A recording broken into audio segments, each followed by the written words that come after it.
Se llevan 13 años excavando aquí. ¿Qué me puede contar de 13 años de excavaciones en este lugar? Pues estos 13 años han sido el resultado de un proyecto de investigación que surgió desde la iniciativa del Museo de Prehistoria de Valencia, porque este museo, que pertenece a la Diputación, aparte de hacer los trabajos de conservación y custodia, de investigación y de difusión propios de un museo, también tiene un servicio de investigación que se dedica, entre otras tareas, a llevar proyectos de excavación. En este caso se trata de excavaciones ordinarias. Y dentro de los intereses del servicio de investigación estaba el cubrir lo que era el conocimiento de un área que quedaba por investigar en época ibérica y que quedaba enmarcada entre las ciudades ibéricas de Saguntum, de Saetavis, que es Játiva, y de Quelín, Caudete de las Fuentes. Dentro, bueno, y Edeta, que es la ciudad ibérica de la actual Liria. Y dentro de este conjunto de ciudades ibéricas queda un espacio por investigarse que está en torno a este yacimiento de la Carencia, que ya en los años 70 la doctora Milagro Gil Mascarell hizo unos trabajos sobre él y ya vio su secuencia estratigráfica, que empezaba en el Bronce final y acababa en época. Entonces, dentro de, como ya he dicho, de los intereses del Servicio de Investigación Prehistórica de la Diputación de Valencia, pues estaba el averiguar qué pasaba en este territorio en época ibérica. Realmente ocurría como en el resto de asentamientos que he comentado, que eran cabeza de un territorio, y la Carencia podía ser un yacimiento como los que acabo de nombrar. Pues ese era el reto en 13 años. Por lo tanto, el proyecto de la Carencia tenía dos vertientes. Una que era de investigación y otra que era de investigación del mismo yacimiento, y otra que era del territorio. ¿Para qué? Pues porque localizar yacimientos alrededor del territorio y hacer estudios de ese territorio nos iba a ayudar a saber si la Carencia tenía entidad como un yacimiento central o como cabeza de otro de los territorios que hemos comentado. Y después las excavaciones en el mismo yacimiento y las investigaciones en él pues nos tenían que acabar de ratificar esta entidad. Y así empezó el proyecto en el año 2001, y en el año 2013 pues, hicimos la última campaña el año pasado y publicamos una monografía en trabajos varios del Museo de Prehistoria, el número 116, donde se resume todo el trabajo de estos 13 años. ¿Qué conclusiones podemos decir de ese trabajo? Pues estudiando el yacimiento, que tengo que decir que solamente hemos podido trabajar en la propiedad municipal, la propiedad privada, que ocupa casi todo el interior del yacimiento, pues no nos ha permitido hacer sondeos. Por lo tanto, nuestras conclusiones se ciñen a la zona donde hemos podido trabajar y a los trabajos de Milagro Gil Mascarell, que he comentado, de los años 70, que ella sí que pudo hacer unos sondeos en el interior. Entonces, todo este conjunto es el que nos ha permitido ver y darnos cuenta que si ya sabíamos de esa secuencia estratigráfica, la hemos ampliado porque hemos visto que la cronología es mucho mayor, y aparte de lo que Milagro ya vio en su momento, y es que había un recinto fortificado pequeño en la cima de la montaña, lo que ella llamó Acrópolis, pues ahora nosotros con nuestras investigaciones hemos visto que había otros dos recintos amurallados que convertían a este yacimiento en un yacimiento ibérico amurallado de unas dimensiones de 7,6 hectáreas, es decir, de los a nivel de murallas, el único que tiene 3 murallas. El recinto pequeño es de media hectárea, el de la cima,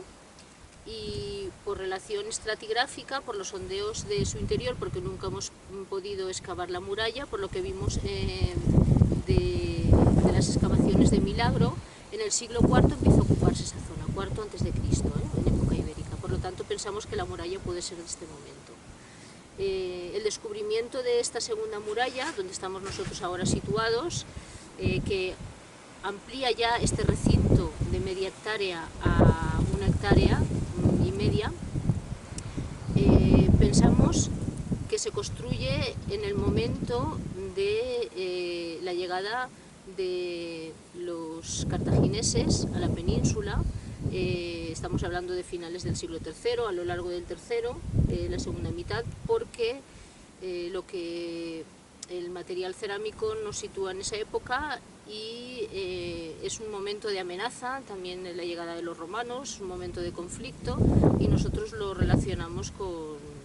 esta Segunda Guerra Púnica que ocurre en este momento histórico. Es una tipología de muralla que, como pueden apreciar, se ven estas imágenes. Consiste este metro que tiene de ancho en 2 caras de muro, trabajado por la cara exterior, un muro de piedra, y después trabado con pequeñas piedras y tierra. Pero se le hace un refuerzo en el exterior a la manera del emplectón helenístico, por lo tanto cuadra con este momento, esta técnica, y después tiene unas torres defensivas que van reforzando todo este entramado de muralla. Y ya la tercera muralla, que nosotros hemos podido descubrir gracias a estos trabajos de prospección en este proyecto, cierra ya todo el conjunto del yacimiento de las hectáreas que hemos comentado, llegando a las 7, y es una muralla que tiene una técnica hasta ahora no documentada. La explicaremos con más detalle cuando filmemos en la parte inferior, pero adelanto que alterna tramos, tiene un zócalo de piedra, pero alterna tramos de tierra con tramos de piedra, vertical. En el libro hemos hecho una reconstrucción donde se puede apreciar este tipo de técnica. Y lo más interesante es que, aunque el yacimiento sabemos por la cerámica en superficie que toda esta gran extensión que cierra estas 7 hectáreas tiene materiales de estos momentos, del siglo IV, del siglo III antes. Segundo, la muralla la hemos datado en época sertoriana, en el momento que se producen las guerras sertorianas aquí en esta zona, en la península y bueno, en esta zona del Levante. Es el momento en que Valentia también sufre la batalla sertoriana, en la que es destruida la ciudad,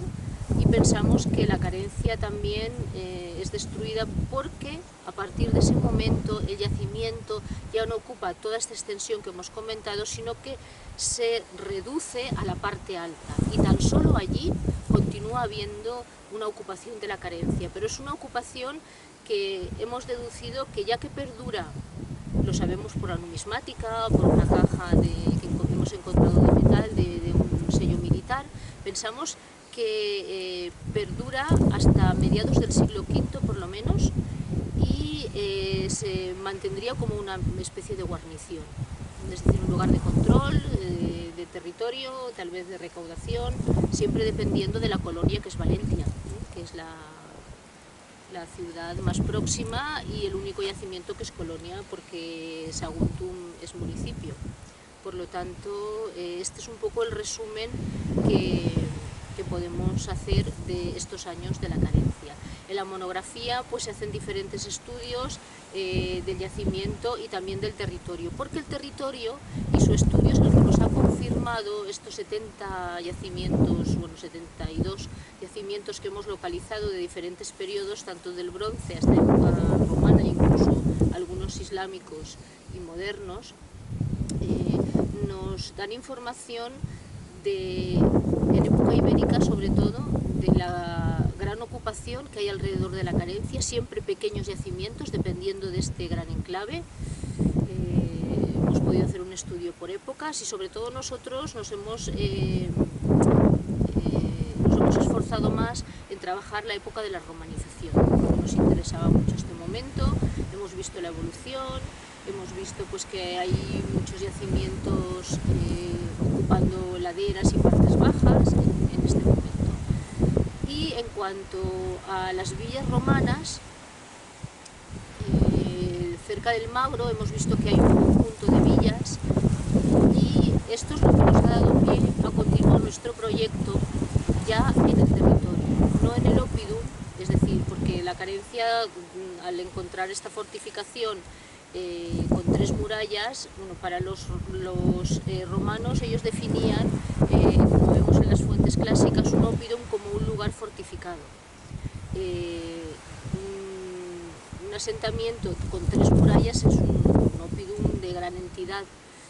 Entonces, como decía, nosotros la parte que vamos a continuar trabajando este verano ya no va a ser en el Oppidum, porque aunque en el Oppidum hemos podido concluir que es un yacimiento, centro de control de un territorio dedicado por los productos que se han encontrado, sobre todo materiales de tanto un porcentaje de lujo como la mayoría de producción, nosotros pensamos que era un lugar de comercio, es decir, era como un gran mercado donde tanto traían productos del exterior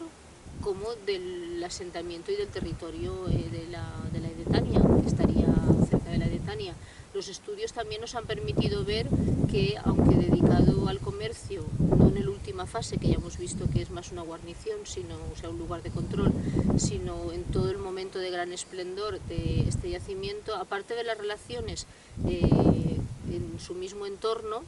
el material que ha estudiado un compañero, Miguel Pérez, sobre todo de la cerámica decorada, pues nos da información de que los contactos de la Carencia